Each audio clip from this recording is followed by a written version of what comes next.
The Vista Ridge hike to Cairn Basin is approximately 8 miles round trip with about 2,000 feet of elevation gain on the north side of Mount Hood.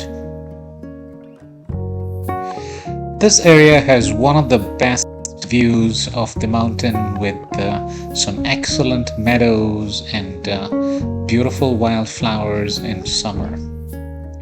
The trail starts off rather benign, flat, till you get to the signboard where you have to sign the self-issue pass and then start hiking.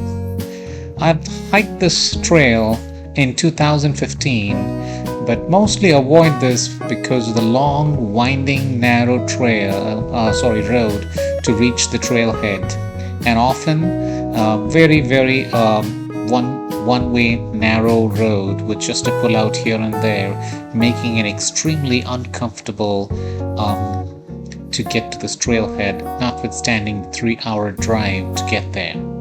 But once you get there, the Vista Ridge Trail to the Cairn Basin and possibly to Barrett Spur or to several other places is one of the best hikes around Mount Hood. Here we trudge through the forest fire, which is called as the Dollar Lake Forest Fire of 2011, and you come across what's called as the fireweed here. As you see those pink flowers, you really need a forest fire in order for those seeds to germinate and grow. And for a stretch, you would see quite a few of these pink flowered fireweed for about a mile or so, heading into the Eden Park area. Right now we are on the Vista Ridge Trail, and you get some expansive views across to the northern side of Mount Hood, some really spectacular views to savor.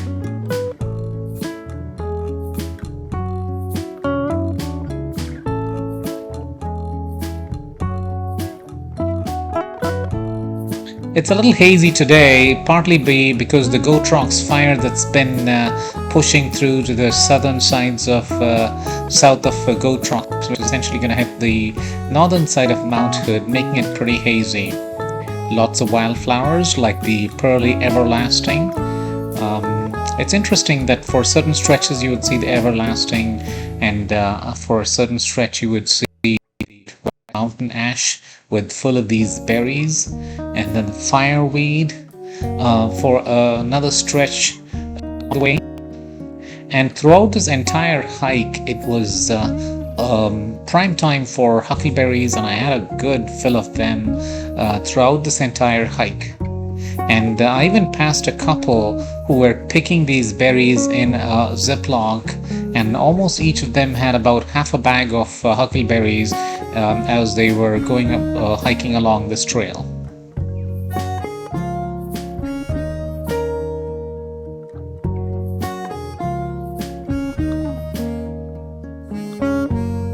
Not many people today. Occasionally I passed a few people, but not many on the trail. Throughout this hike, you would see the northern slopes of the Mount Hood repeatedly come into view for you to savor. We're getting pretty close to the Cairn Basin shelter at this point. We are in this area called as Cairn Basin, and we will be getting to the shelter pretty soon. This is one among the 3 shelters that's scattered around Mount Hood.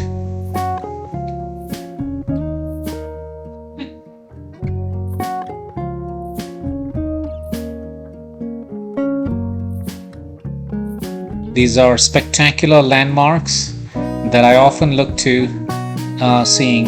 So this is the Cairn Basin shelter that you see there as we approach this, and looks like the Labor Day weekend storm that went through this area brought down several trees and narrowly missed crashing this shelter of over 100 years old that was built by the Civilian Conservation Corps towards the early part of the 20th century. Luckily, the fallen tree narrowly missed it, and I went around this structure and did not see any damage to it all around. One of these days, the trail keepers of Oregon, TKO, would probably come in and take care of this. I even went inside just to take a look at it. There you see the fireplace, and the interior looks pretty good and it's in good shape. And so is the exterior.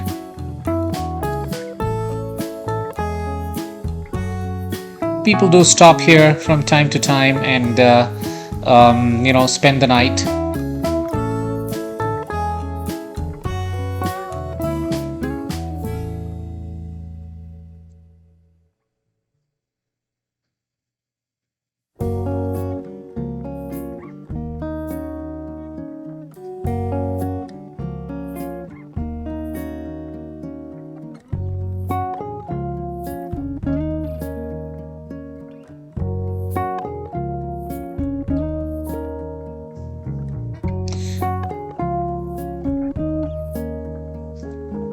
So that's the shelter of 2021. Now here you'd see this picture I took in 2015, and that's about 6 years ago, almost to the date, and it's in pretty good shape at that time. You do have to cross 2 river crossings, one before and one after the Cairn Basin shelter.